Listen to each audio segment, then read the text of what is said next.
Hi, welcome to the Quilt Report. It's Joe. Well, I'm thinking today about my whole last 40 years of making quilts. When I first got started, one of the first books that I read was called Quilters, I think. It's about East Texas quilters, West Texas quilters, out in the prairie. And one of their favorite of the 20th century, and one of their favorite kinds of quilts was the trip around the world. Now, on one of my first lecture trips around 1981 with Gwen Marston, we went to Burlington, Iowa.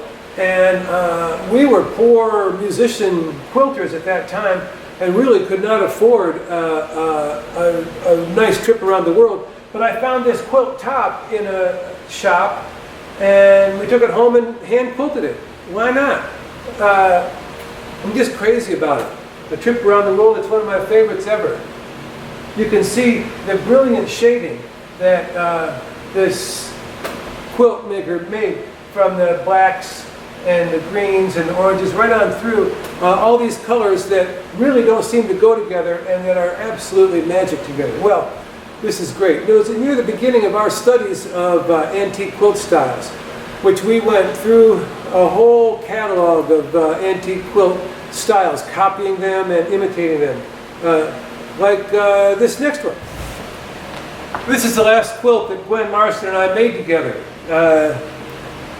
In some ways it's a beginner's quilt. It's just a simple 9-patch, black and white 9-patch with a dog tooth border, which means it's appliqued, not pieced. But if you look at the quilting carefully, each one of these white squares has a different pattern quilted into it. As you can see here, we were really into the quilting designs. Beautiful design on the border. Completely 19th century style. We were trying to absorb that deep within our bones.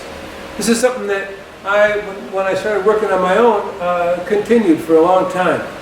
And I reached a certain point where I thought, I have to stop doing this. And I have to make a quilt that will be a marker for me between my old way of making quilts and a new way. And here it is. So there's a big difference here. As you can see, instead of a pieced and laboriously hand quilted quilt like the last two, this is machine quilted. And instead of being trying to be impressive in one way or another, I thought, what would it be like if I just tried to be myself? I'm just going to stop trying to be impressive and stop trying to make something magnificent and make something true to me. And that's what this was. I just collected all of the bias tape I could find in a Goodwill store or yard sale for 1 month, and this was all I had, and I had to use that to make this design. Well, it's a simple design. There's not much to it, but for me, it meant, Joe, if you can do this, you can do anything. You could be free, right? And it's from making this quilt that I started my own way of quilt making 15 years ago, after years of study.